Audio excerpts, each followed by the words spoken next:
Buenos días, Alegría. Muy buenos días, Flor. Buenos días a nuestros radioescuchas que nos sintonizan por Telemetro Radio y a quienes nos ven por streaming en telemetroradio.com. Hoy es jueves 29 de octubre del año 2020, año de inicio de la pandemia, y hoy quiero pedir una pequeña licencia para enviar un saludo muy especial a mi hija Ana Gabriela, que hoy cumple 23 años. ¡Feliz cumpleaños! Feliz cumpleaños, Ana Gabriela. La estoy extrañando mucho porque ella está terminando sus estudios en el exterior y por la pandemia no pudo venir a mitad de año. Sí. Hombre, pero puedes llamarla ahora y vía Zoom haces el contacto. Sí. Se siente. Las ventajas de la tecnología, sinceramente. Como dijo alguien, acercan a la gente que está lejos y aleja a la gente que está cerca. Exactamente. Es verdad. Bueno, ayer la Asamblea aprobó en tercer debate el presupuesto general de la Nación para el año 2021. Un presupuesto que no reduce en gran medida los gastos y que abulta el endeudamiento. La sesión estuvo más vergonzosa de lo normal. Oye, sí, nuevamente el micrófono abierto, pero ¿por qué pasa eso en la Asamblea?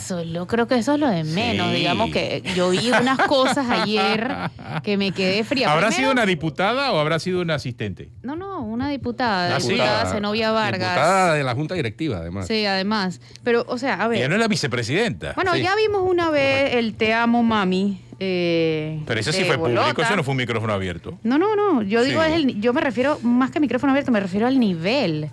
Más allá, yo creo que la pregunta debió ser, ¿cuándo vamos a trabajar, papi? Creo que todo el mundo lo hubiera celebrado el papi. El problema fue ese. El problema fue que ¿cuándo vamos a terminar, papi? ¿Hasta qué hora vamos a trabajar? ¿Hasta qué hora vamos a Papi. trabajar, Qué papi? barbaridad. Bueno, pues eso. Pero se trata de forma muy cariñosa. Sí, yo veo que hay mucha camaradería en Sí, esa será. asamblea. Por otro lado estuvo el panameñista Everardo Concepción. Yo no sé si ustedes lo vieron, que decirle no al presupuesto no estaba bien, porque perfecto solo Dios. No hay gobierno perfecto y el poder económico quiere acabar con la asamblea, que es la única casa que dice la verdad. No, pero ¿quién quiere acabar con la asamblea? Nadie. Oye, el poder económico... Queremos que funcione simplemente. No, el poder económico es como el cuco, ¿no? De ciertos diputados, que cuando no tienen a quién acusar, acusan al poder económico. El poder económico al final no es tan poderoso nada como lo pintan. El poder realmente está en los 24.192 millones. De esos son 16.000 millones para funcionamiento, que es mucha plata, y 7.700 millones para inversiones. Pero eso, tema de inversiones, hay que ponerlo entre comillas, porque la mayoría son inversiones financieras. ¿Qué hay en esas inversiones para el próximo año? La línea 3 del metro, eso sí, pero todavía no el cuarto puente sobre el canal. Y el cuarto puente sobre el canal parece que van a seguir haciendo estudios sobre el cuarto puente. Y eso aparte sí no lo entiendo. Lo que pasa es que... ¿Por qué hay que hacer más estudios para el cuarto puente sobre el canal? Si el gobierno pasado creo no lo había dejado ahí en una orden de proceder. Sí. O sea, adjudicado. La línea 3 entiendo que la van a hacer por un túnel debajo del cauce del canal. Pero no se sabe. No se sabe todavía. El canal que van a hacer un estudio y yo no he visto los resultados Sí, del es que estudio. todavía no se sabe. Por si es un puente o si es un túnel, me parece a mí pues que eso como que sea complicado. Y ahora hay que hacer un nuevo estudio. No he entrado en la profundidad del presupuesto para saber cuánto va a costar ese estudio, pero ese estudio sí está en el presupuesto. Voy a ver cuánto costará. Debe costar muchos millones, de seguro.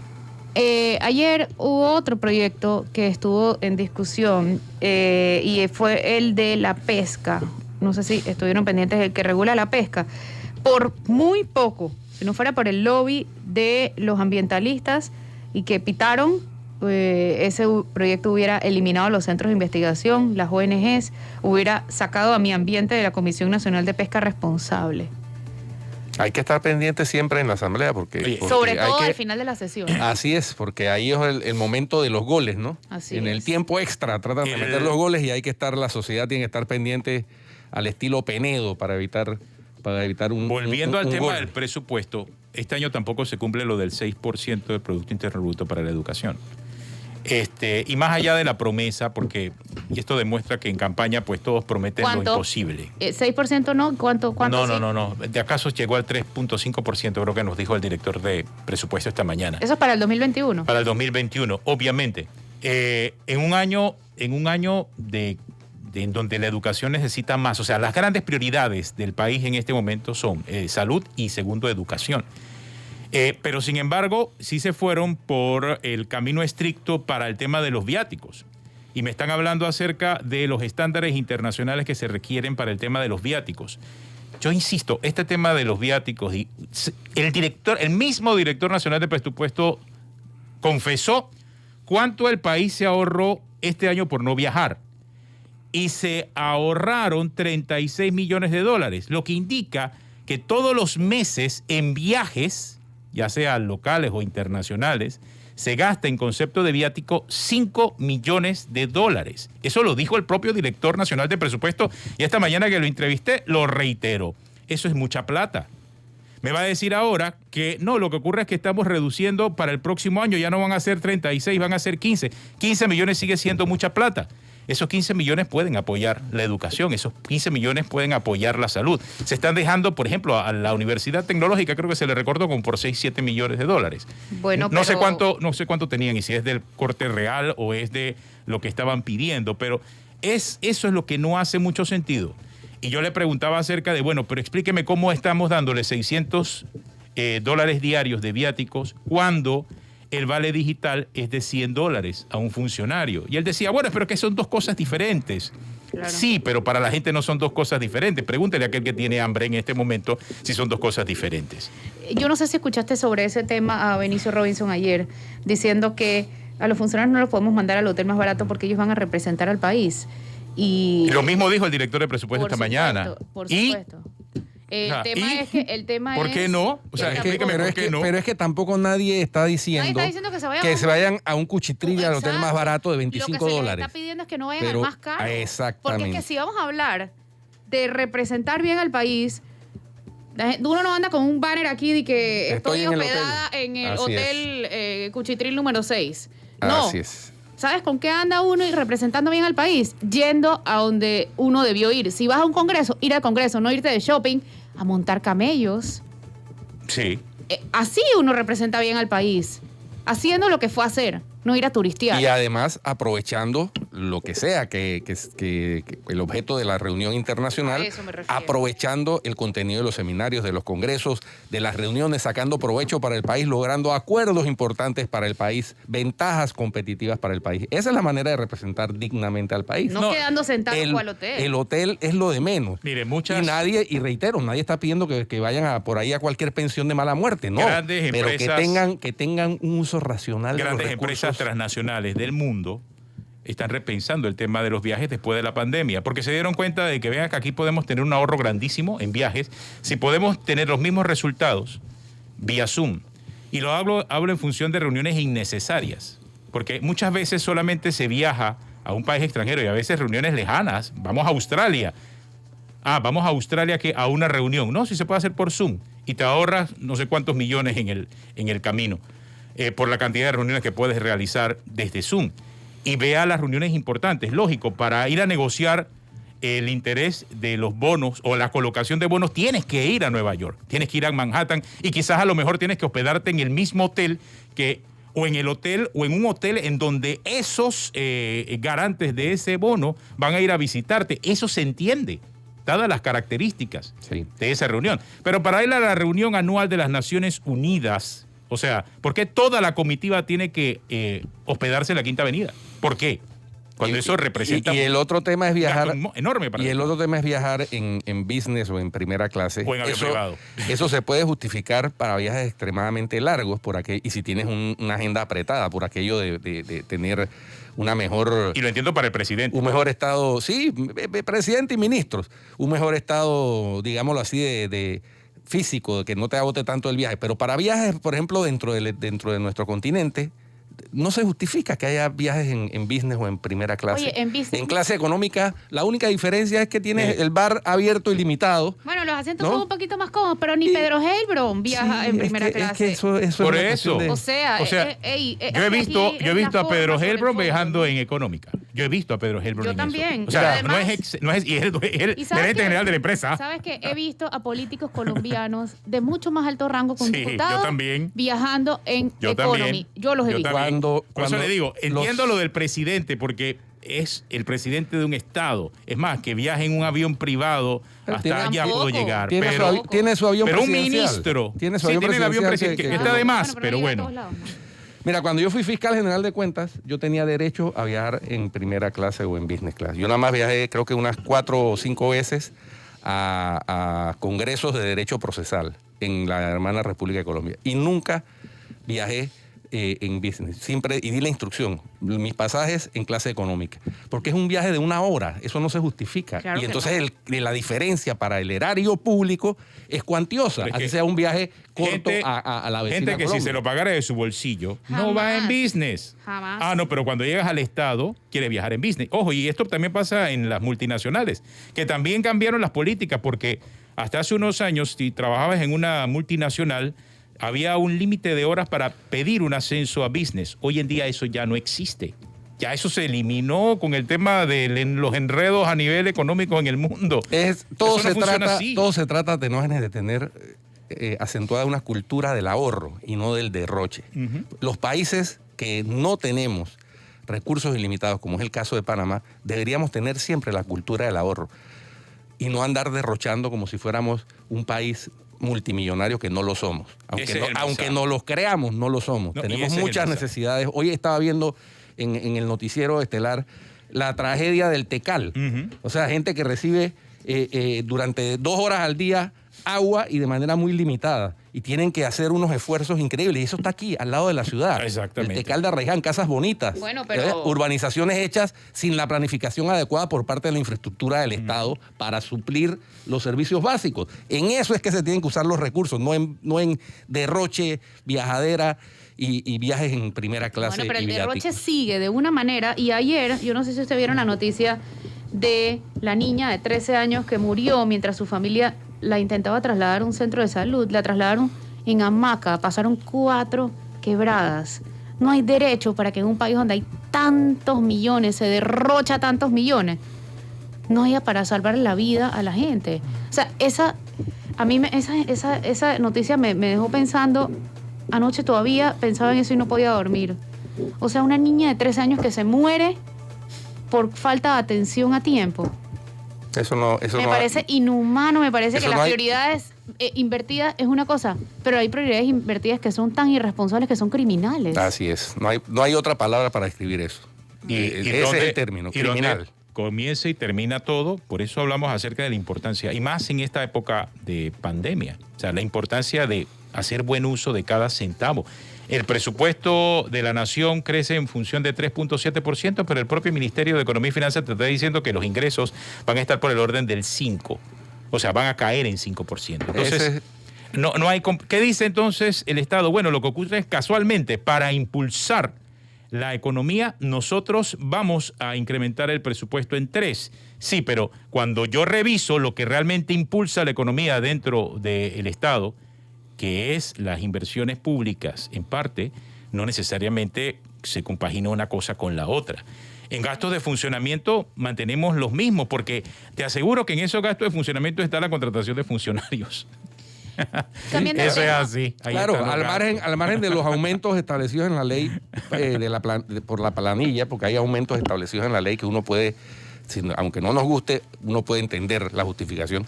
Sin embargo, lo que no se justifica es soplar e inflar la planilla para tener a un poco de botellas, porque ese es el término. Llamemos la cosa por su nombre. A un poco de botellas. Y el Contralor sigue sin publicar la planilla. A un poco de botellas que no prestan ningún servicio al Estado, pero sí reciben puntualmente un emolumento de nuestros impuestos. Cambiando de tema, ustedes vieron, ¿se acuerdan de la licitación de los 168 millones que en teoría sí. quedó suspendido? En teoría. Y que México va a ayudar en la investigación. ¿Vi algo así? Pero vieron que la Corte revocó la decisión de contrataciones públicas que le había negado el reclamo a la empresa Disur and Motion Healthcare. Por eso entonces queda libre el camino para los 168 millones. Por eso es que decían las autoridades del seguro que se quería demonizar esa licitación. O sea, estábamos hablando de 168 millones en medio de una pandemia, en donde ese dinero podía utilizarse, claro, ellos dicen en la compra de medicamentos.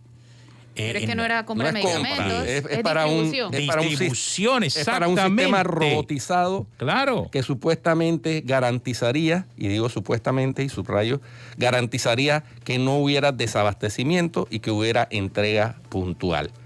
Y para ellos lo eso- ven en función de los medicamentos. No, sí, pero eso no es para medicamentos. Es para poder distribuir los medicamentos que hasta ahora, después de no sé cuánto, esto sería como el intento número 1000, de poder mejorar la distribución de medicamentos. Y aseguro que después de adquirirlo van a seguir dándose los problemas de medicamentos porque es un tema estructural, de gestión. Pero al del haber seguro. tomado esa decisión la Corte, Guido, queda abierto el camino entonces para que la empresa mexicana vuelva a meter su propuesta, porque mi pregunta es, el precio no era lo único irregular aquí. Aquí hubo viajes de directivos, Sí, etcétera. claro, hay una cantidad de... Por eso decía, y aquí vi la información sobre lo que iba a apoyarnos México en la investigación judicial de este tema, porque se estaba investigando de oficio lo que había ocurrido ahí. Y Esta decisión de la Corte, digámoslo así, que revive o retrotrae lo que había hecho la Dirección de Contrataciones Públicas, que era negar el reclamo de la empresa competidora de aquella a la cual le fue adjudicado el acto. Entonces, es una buena pregunta si esto abre la puerta para entonces seguir con ese acto que en teoría, como nos habían dicho, estaba suspendido, pero suspensión verbal. Pero aquí Porque vi no había- que ya en abril, y estoy verificando aquí en abril, la Procuraduría de la Nación y la Administración habían iniciado una investigación de oficio por la adjudicación de este contrato de 168 millones. Estamos hablando desde abril. Se pidió un oficio sobre el viaje a México y ayer se confirmó que México iba a brindar el apoyo para las investigaciones, en este caso. Pero yo no sé, ¿para cuándo los indagados ahí? Sí. Sí, ahí tienen pendiente de informarnos los resultados de esas investigaciones. ¿no? Exactamente, Tanto porque estamos hablando de abril, ¿ah? O sea, tanto el abril fue procurador todo de el la tiempo del mundo. Yo se lo pregunté el domingo en el programa de Fremesachi Pregunta. al Procurador de la Nación. Sí, él me dice que casi, o sea, los casos estaban volando, o sea, nosotros allá que no lo vemos. Sí, ¿no? el tema es que como desafortunadamente hay la reserva del sumario, incluso en la investigación del SPA, las carpetillas son reservadas y no se puede dar información hasta que no haya una conclusión y una presentación de si hay o no un delito y un llamamiento a juicio. Entonces, ese es el inconveniente para el tema de la información de acceso público, ¿no? Esa no es de acceso público, esa es reservada. Pero sí sería bueno, por lo menos, que se informen en qué estado se encuentra la investigación, sin dar mayores detalles. Tenemos una pausa, vamos a conversar hoy con el licenciado Julio Linares. Vamos a hablar acerca de un recurso que presentó sobre lo del toque de queda y la constitucionalidad o no del toque de queda. Ay, por cierto, voy a aprovechar, no sé si vieron hoy la jefa de epidemiología del MINSA fue un punto más allá con relación a las pruebas obligatorias del COVID. ¿Se acuerdan que habían dicho que las pruebas iban a ser obligatorias si ibas a la playa? Ahora nos está diciendo que serían obligatorias aún en los puntos de control. O sea que de repente te pueden detener y decir, Guido Rodríguez, espérese un momentito, hisopado, prueba rápida. Flor Misrachi, ven acá, hisopado, prueba rápida. Lo dijo la jefa de epidemiología. Hay todo un debate en torno a eso y creo que también con el licenciado Julio Linares podemos conversar sobre ese tema. Una pausa, ya regresamos aquí en Cuarto Poder. Cuarto Poder, y en la pausa Guido aquí nos señaló la ley que es la número 68 del 20 de noviembre del 2003, que regula los derechos y obligaciones de los pacientes en materia de información y de decisión libre e informada. Ojo, y aquí voy a ponerlo para que también puedan observar ustedes lo que dice la ley en mención en su artículo número 18 específicamente, que es el que vamos a tratar esta mañana, cuando hablamos acerca de las pruebas de COVID obligatorias y se habla de los derechos a la autonomía del paciente y a su voluntad expresa.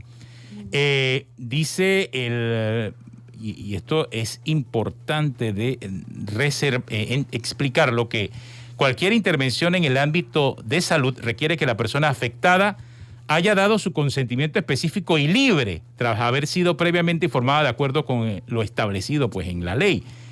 O sea, ellos tienen que informarme y yo tengo que darle el consentimiento. Eso es lo que dice la ley, Guido. Sí, Correcto, el artículo 16 establece eso. Pero el artículo 18 dice, son excepciones a la exigencia general del consentimiento que permiten realizar las intervenciones clínicas a favor de la salud de la persona cuando hay un riesgo para la salud pública. Si lo exigen razones sanitarias, de acuerdo. De acuerdo con lo que establece la legislación aplicable. Entonces, yo tengo la sospecha de que las autoridades del MINSA se van a basar en esta excepción establecida en el artículo 18 para tratar de justificar esos hisopados obligatorios de carácter aleatorio. Y ahí es donde yo creo que está lo cuestionable, porque yo no creo que ni en la OEPS, ni en la OMS, ni en los estándares internacionales en materia de salud pública, así sea en las condiciones de una epidemia como la que estamos, o de una pandemia como la que estamos, la aleatoriedad se pueda justificar. Es decir, yo puedo entender que a personas, por ejemplo, lo que se está haciendo en Tocumen, personas que llegan sin la prueba, claro, y con síntomas, es decir, temperatura alta, qué sé yo, sudoración, todas estas cosas, se le practica la prueba. Ellos dicen que es para detectar asintomáticos. Pero sí, es que ese es el argumento, para detectar asintomáticos, pero es que... ¿Cómo debería ser? Yo me pregunto también cómo debería ser. Hacérselo a jóvenes, hacérselo a personas mayores, o sea, pero que digan cuál va a ser el parámetro. Sí, pero decir aleatorio es por mi cara, o sea... Es que yo te paro en un retén, espérate, yo te paro en un retén. En un puesto de control. Sí, porque así va a ser, el policía te va a parar y te va a exigir hacer la prueba. Y entonces uno no tiene derecho a saber con quién ha estado en contacto la persona que le está haciendo la prueba, si al anterior que le hizo la prueba aleatoria resulta que efectivamente era positivo o contagiado y ahí se le vino algo de virus en la mano, en el guante, etcétera. Hay una serie de cosas que son de peligrosidad también. Otra cosa. ¿En los puestos de control va a haber doctores o los policías van a aplicar los hisopados? Eso es lo que inclusive habiendo un doctor, oye, la manipulación, las medidas de bioseguridad, de qué forma se va a hacer, porque si tú vas en tu carro, te para el retén, pase para allá que vamos a hacer la prueba de hisopado. No, te voy a hacer la prueba de hisopado ahí mismo, porque supuestamente el resultado es rápido. Hay muchas preguntas. El tema de la playa era, si estás ya en la playa, salga, que venga acá que le voy a hacer la prueba de hisopado, o será en la entrada para tener acceso a la playa. Puede ser también en los cines. Los cines reabren hoy. ¿Será que se pondrán en la entrada de los cines? Espérese, usted sí, usted no sabemos. Hablando de la autoridad, o sea, yo creo que hay una solución para esas cosas y es, por ejemplo, que vayan y hagan hisopado en empresas. Entonces, ahí vas detectando también asintomáticos. También, pero claro. Agarrar gente en plena calle, ven para acá y si no, te castigo.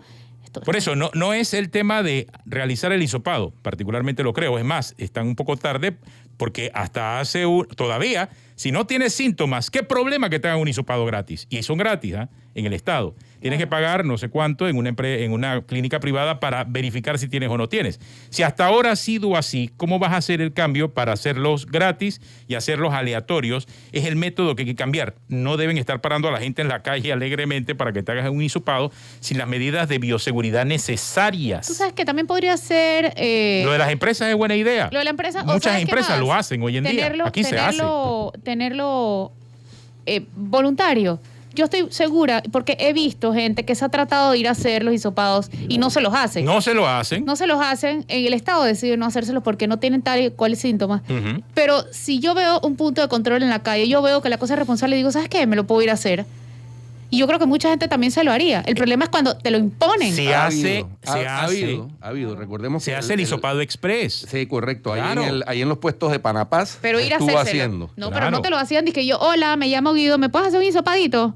No. No te lo hacen así. Tenías que ir con síntomas, con citas, y si no tenías los 3 síntomas, no te lo hacían. Así es, exactamente. No así te lo ha hacían sido, y tenías que ir a la privada y pagarlo. Así aun ha cuando sido no hasta tuvieras ahora. para eso. Entonces, si ya lo vas a hacer a todo el mundo, o sea, ya lo puedes hacer a todo el mundo, ya tienes las pruebas suficientes para hacérselo a la gente, incluso asintomática, entonces, ¿por qué no tenerlo voluntario? Yo creo que voluntario mucha gente iría. Sí, claro. El problema es la imposición y el riesgo de contagio. Y es el mensaje de autoritarismo que se sigue enviando, claro. Desafortunadamente, y yo sé que a las autoridades no les gusta que uno mencione esto, pero es así, se manda innecesariamente un mensaje que la gente interpreta como una muestra de autoritarismo adicional. No, y encima el detalle, aquí me manda una persona una buena observación, dice, además este tipo de pruebas, si es asintomático, muchas veces da negativo si se trata de una prueba rápida.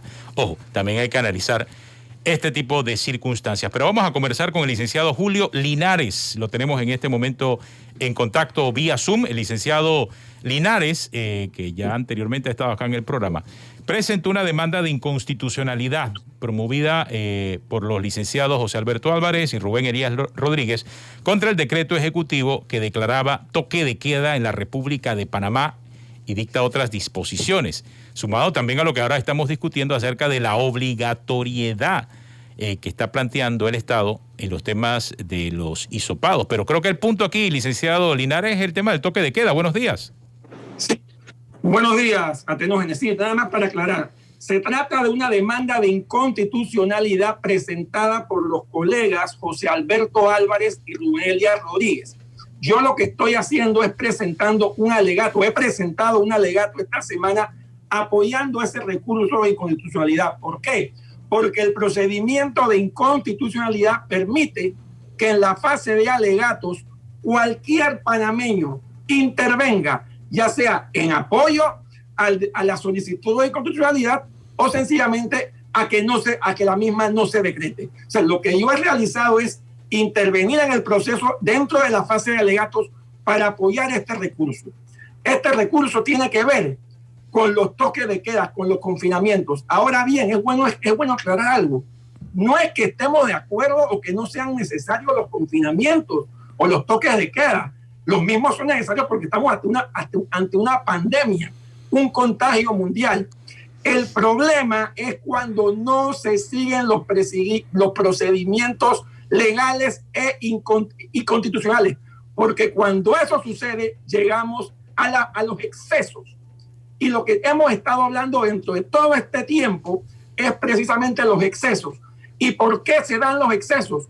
Porque la figura del confinamiento a través de los toques de queda sencillamente no se cumplió el procedimiento que exige la Constitución. ¿Cuál era ese procedimiento? El artículo 55, que es el único artículo que puede suspender las garantías fundamentales, entre ellas el artículo 27, que es la libertad de movimiento. Entonces, tanto el recurso como mi alegato va en ese sentido. ¿En qué? En que al no cumplirse el procedimiento a través del artículo 55 y a través del numeral 5 del artículo 200 de la Constitución, que efectivamente ratifica que el Consejo de Gabinete debe proceder a suspender a través del artículo 55, entonces hemos presentado, o mejor dicho, yo he presentado este alegato en apoyo al recurso que presentaron los colegas José Alberto Álvarez y Rubén Elías Rodríguez. El recurso lo estoy presentando a nivel como ciudadano individual. Y es importante destacar algo, porque algunas personas me han dicho, Julio, olvídalo, la Corte no va a leer eso, no le van a hacer caso, así que perdiste tu tiempo. Yo creo que no es así. Yo creo que los ciudadanos tenemos el derecho y el deber de intervenir incluso dentro del sistema. Muchos dicen que estamos nada más en las redes sociales y escribiendo cosas, pero cuando tenemos la posibilidad de intervenir dentro del proceso, hagámoslo. Bueno, ahí está el ejemplo de Flor con el tema de la diputada, donde también creo que presentó un recurso por el estilo de inconstitucionalidad. O sea, tenemos que actuar. No solamente se trata de ir a la televisión o de estar en entrevistas, tenemos que actuar de manera fehaciente, tenemos que actuar con hechos, no solo con palabras. Licenciado Julio Linares, usted dentro de sus alegatos hace un análisis muy interesante, especialmente cuando habla del principio de legalidad y hace un análisis de las medidas en las que supuestamente se basó el Ministerio de Salud, las normas, en las cuales se basó el Ministerio de Salud para tomar ciertas medidas basadas en el Código Sanitario de 1947. ¿Por qué no nos desarrolla un poquito el punto? Que es interesante. Es interesantísimo lo que acaba de exponer Guido, porque efectivamente el Código Sanitario establece una serie de medidas y procedimientos para efectos del confinamiento y a través de los toques de queda o cuarentenas o como se quiera llamar. Ahora bien, yo en este alegato yo hago referencia a la defensa, que yo considero que fue una defensa más que una opinión, fue una defensa del procurador de la administración a los toques de queda, porque él establece un concepto muy interesante, pero deja por fuera un artículo que es elemental y es atinado dentro del Código Sanitario, que es el artículo 37, y que le tumbaría su teoría de aceptar o de ratificar o de apoyar los toques de queda. Y es el artículo 137 del Código Sanitario que limita los confinamientos y los toques de queda a enfermos, portadores y contactos de enfermedades transmisibles. Lo que estoy diciendo es que el Código Sanitario, y como el funcionario solo puede hacer lo que le dice la ley, lo que permite la ley, de acuerdo con el Código Sanitario, no se puede confinar a la gente sana. No se puede confinar a la gente que está sana. Así que yo quería, ese era el comentario porque creo que sí es importante. Lastimosamente, el procurador de la administración elaboró una teoría, pero sin incluir este artículo. Para mí, a mera conveniencia, como defensa como defensa a los toques de queda. No me parece que fue correcto.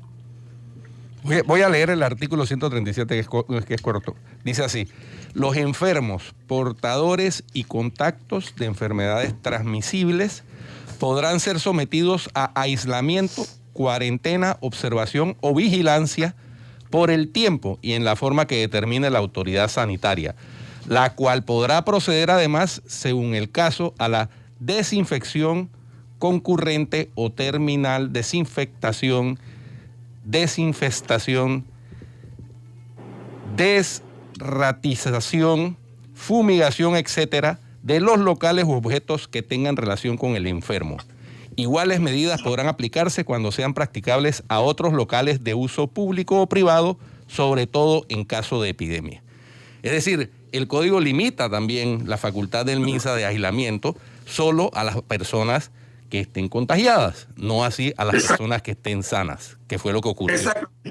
Exactamente, así es, así mismo es. Y el problema que estamos viviendo, y creo que esto continúa, son precisamente los excesos, y los excesos se dan cuando no se cumplen los procedimientos, sean legales y constitucionales. Y ratifico, no es que estamos en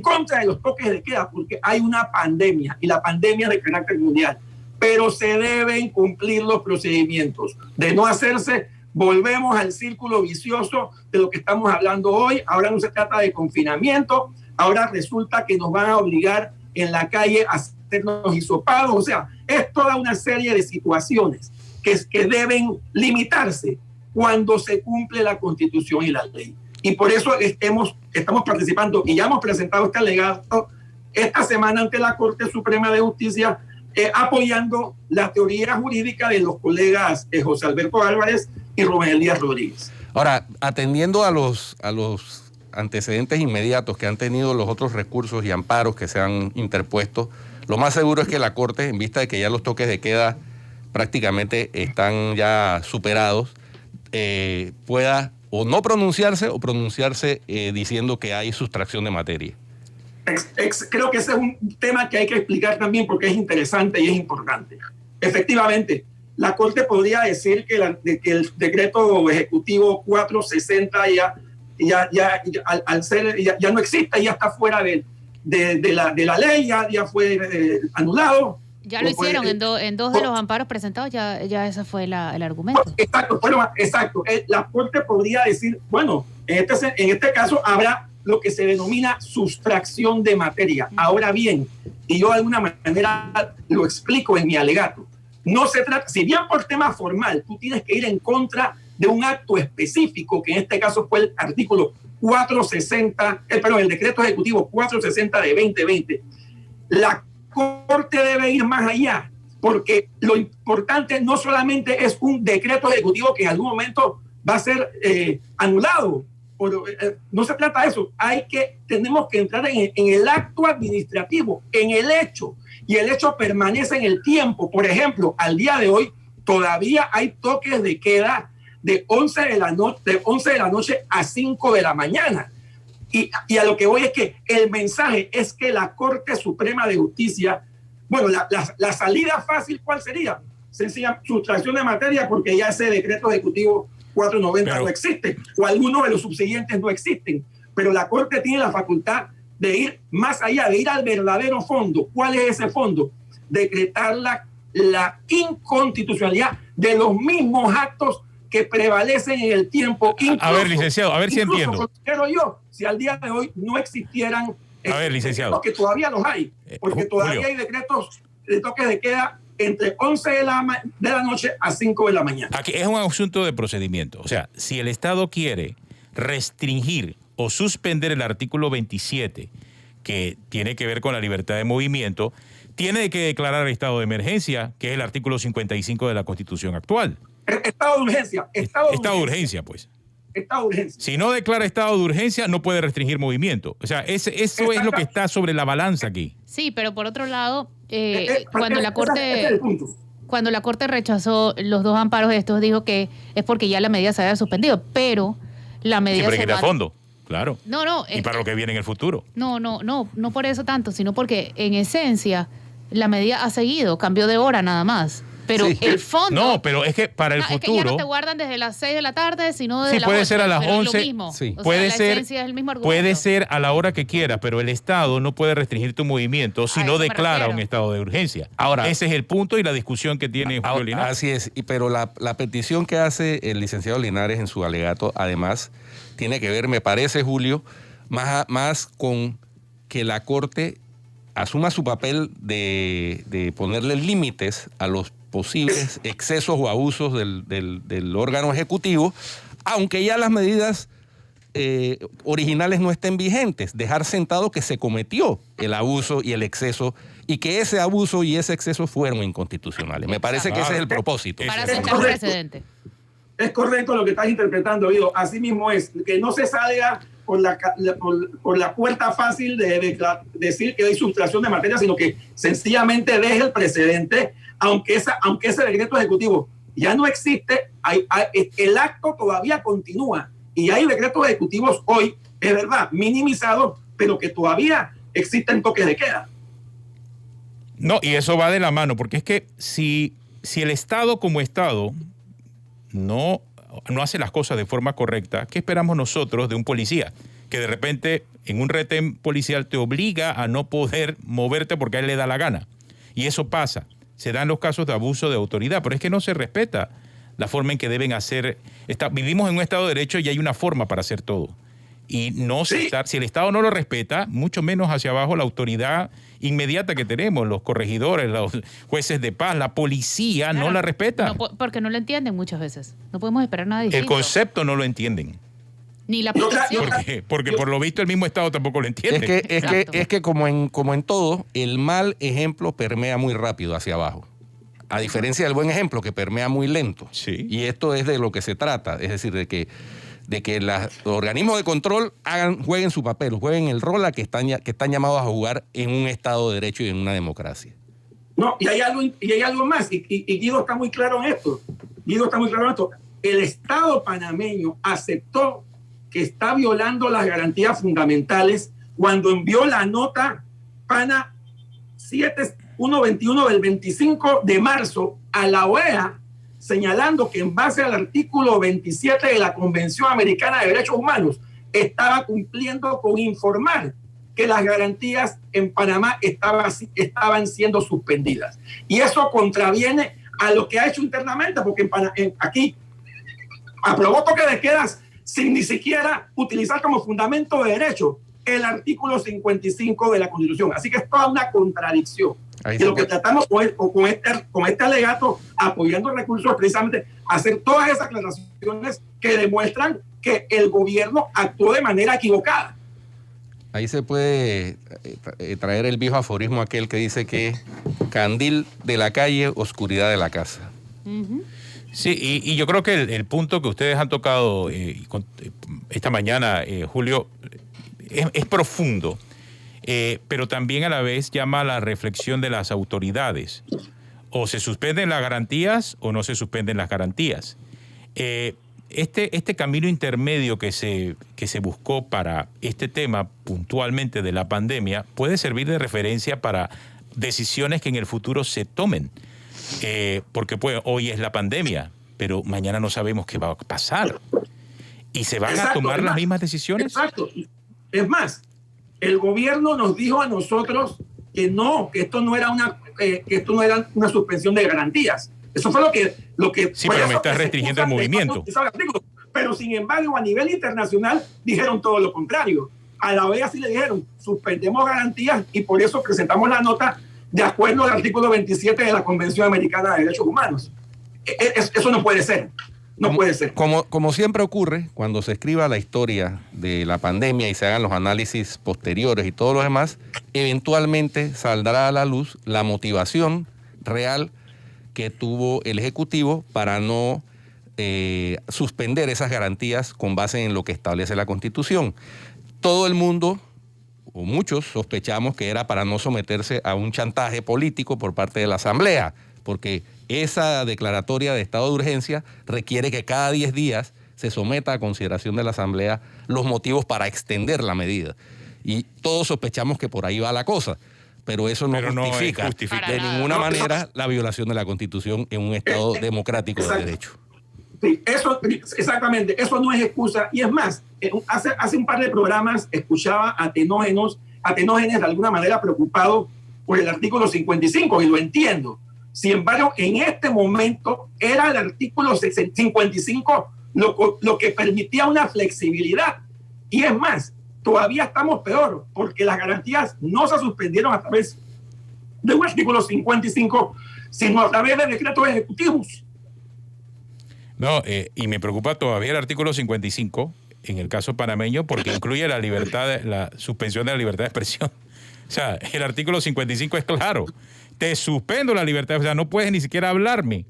No puedes expresar tu punto de vista y tu opinión en una situación tan delicada como la que estábamos pasando, y quizás a lo mejor esa fue su consideración. Ahora bien, si invocaban el artículo 55, Julio, Guido, ustedes que son especialistas en temas de derechos humanos, yo recuerdo que en la época de la dictadura se explicaba, bueno, invocamos el artículo tal de la Constitución, suspendemos las garantías tal. ¿Se puede discriminar en cuanto a las garantías que suspendes a la hora de llevar el caso a la Asamblea, o es todo lo que dice el artículo de la Constitución? No.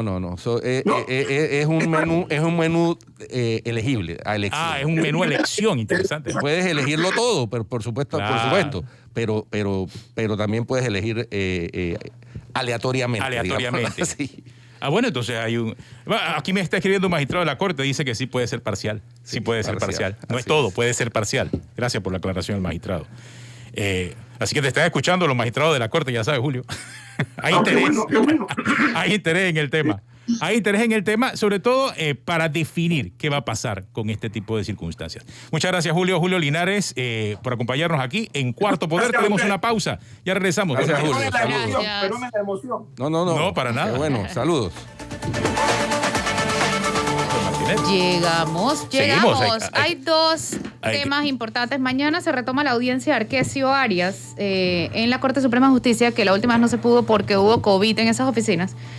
Y por otro lado está el tema de los hermanos Martinelli. En Guatemala rechazaron el amparo y la recusación que presentó Rica Martinelli. Ya el abogado entiendo que apeló el amparo, pero es que el rechazo de la recusación es definitiva. Y el amparo no es por el juicio, es por la detención. Así que ahora ya pronto debe iniciar el juicio, ¿cierto? Sí, definitivamente. O sea, no, el juicio o el no, lo que acuérdate que ellos están llamados en extradición. Exactamente. En extradición por Estados Unidos. Ellos están esperando es eso. Y los recursos y amparos y demás que están... Buscan demorarlo. Buscan eso. Exacto, eso es todo. Buscan realmente evitar la extradición. Por eso, pero entonces ya sigue el proceso, ¿cierto? Sí, claro. Sí, el proceso de extradición en todo caso. Sí, pero esto es en cuanto a Rica, en cuanto aquí que no se ha sabido mucho más. Sí, porque lo que ayer se falló tenía que ver con Ricardo Alberto Martinelli Linares. Sí, de aquí que no hemos sabido. Y específicamente tenía que ver con la detención, y lo que estaba era su condición de diplomático y diputado suplente de Parlacén, porque eso es lo que había sobre la mesa. A ver si era legal o no la detención ya que el señor tenía una condición de diplomático. Y por la decisión de esta Sala Segunda de la Corte de Apelaciones en Guatemala, pues no se reconoció esa condición de diplomático, por eso rechazó este amparo de garantías constitucionales. Es decir, soy diplomático, ojo, no me podían detener. Lo que dijo la Corte de Apelaciones de Guatemala es que sí, no, usted no es diplomático, sí se le podía detener. Sigue paralelo el curso que van a seguir los hermanos, o por lo menos el caso de Ricardo Alberto Martínez Linares, de cara a esa extradición que tiene hacia Estados Unidos. Interesante, y hay que darle seguimiento a ese tema, porque yo siempre he sospechado que esa solicitud de extradición, si bien está hecha hacia estos señores Martínez Linares, lo que busca es cazar a lo que llamó en determinado momento José Ugaz el pez gordo. Sí, parece. Todo indica que va por allí.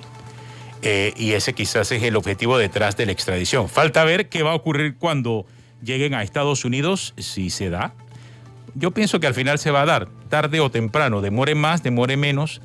El proceso parece que ya arrancó y por lo que se está viendo, y a pesar de que los abogados están diciendo que esto va para largo, puede ser que tome un año, puede ser que tome 2 años, pero el final me parece que va a ser el mismo. Y hablando de Estados Unidos, se acercan las elecciones en Estados Unidos y por un lado, pues las encuestas demuestran que el señor Biden tiene una amplia ventaja, pero muchos siempre llaman la atención y aquí, como Flor, todavía no has cambiado tu voto, ¿verdad? No, y tú te vas a perder. mantienes. Y tú vas a perder. Porque es que muchos están diciendo, ojo, pero es que cuando revisamos los números, Hillary Clinton tenía la misma ventaja en esta época. Yo los veo a ustedes tan sobraditos. El 4 de noviembre los quiero invitándome a comer. Bueno, el tema no es... Hay una diferencia. Sí, una diferencia. El tema no es porque la gente compara con la ventaja que sacó Hillary en las encuestas. Sí. Y Hillary ganó por 3 millones de votos populares también. Ya. ¿No? El tema no es ese. Deja de sangrar por la herida, el tema no es ese. El tema es que en los estados bisagra o estados claves, Biden le va ganando a el señor presidente Trump, que aspira a la reelección. Bueno. Ese es el tema. Entonces las circunstancias son totalmente distintas a hace 4 años. Primero, hace 4 años no había pandemia. Segundo, Trump era el candidato de oposición. Después de 8 años de gobiernos demócratas. O sea, hay muchos elementos muy diferenciadores. Y la alta participación de voto adelantado. Por la pandemia. Sí. Van 67 millones de votos. Que hace prever que ese voto adelantado debe ser, en teoría, un voto estudiado. Sí. O sea, un voto de persona especializada, pensante. Pero además la gente cuando vota adelantadamente registra cuál es su vinculación política. Y mayoritariamente los votos adelantados son demócratas. Históricamente. Ahora, es cierto. Que sean demócratas que voten por Trump, yo lo pongo en duda. Cuando hay evidencia es de que hay republicanos que tradicionalmente han sido republicanos y de familias incluso de expresidentes republicanos que están apoyando al señor Biden. Muy tarde para cambiar su apuesta, jovencito. No, es que nadie quiere cambiarla. Estamos todo lo contrario reforzándola. Pero lo veo en el fondo que quieren. No. En el fondo, usted sabe. Y algo que me llamó la atención, no sé si ustedes lo vieron, fue la participación de Donald Trump en 60 Minutes, un programa que para el público de él era importante. Y la forma en que se comportó con el programa y la forma en que se comportó con su entrevistada, que encima una dama muy reconocida, una periodista de muchos años en la televisión norteamericana, no fue la más correcta. Y no creo que haya sido parte del show. Pienso que perdió el control con Leslie Stahl y allí eso demuestra que Donald Trump no tiene el control de la situación. Eso no lo hizo en las elecciones pasadas.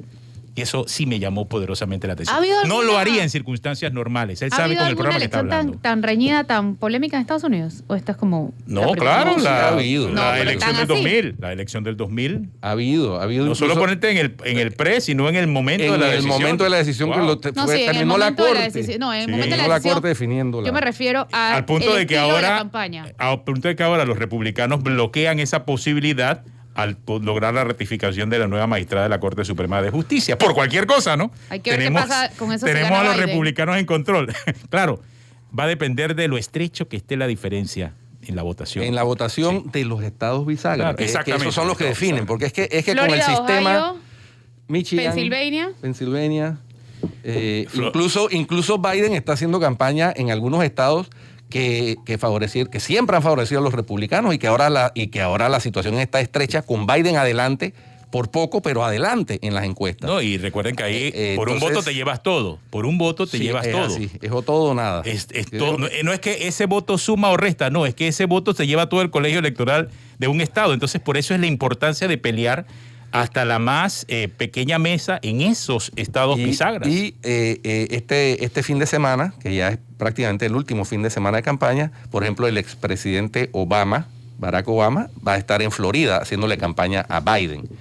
Entonces, la cuestión pinta interesante. Yo no digo que no, Flor. Puede ser. No estoy planteando ningún retroceso en nuestra apuesta. Pero la apuesta ya está planteada. Pero la apuesta está planteada y yo me ratifico que todo indica que debe ganar Biden y debe ganar sobradamente. Pero uno nunca sabe, ¿no? Eso, apostar a una elección es siempre una bola de cristal. Y más después de lo que ocurrió en las elecciones pasadas. Puede haber una sorpresa. Una bola de cristal tapada, que uno no ve el contenido. Puede haber una sorpresa, pero entre la pandemia, el voto adelantado, quizás hay muchas variables que corren en contra del señor Trump. También su lenguaje corporal ha cambiado mucho. No se le ve seguro como se le veía en las elecciones pasadas. Bueno, ya deja de tirarme la cosa en la cara. Se nos ha acabado el tiempo y estos dos quieren seguir. O sea. Nos estamos convirtiendo en el bullying que es Trump con Flor. Tiene razón. Bueno, así terminamos aquí en Cuarto Poder. Gracias por acompañarnos. Ya viene el brunch. Hasta mañana.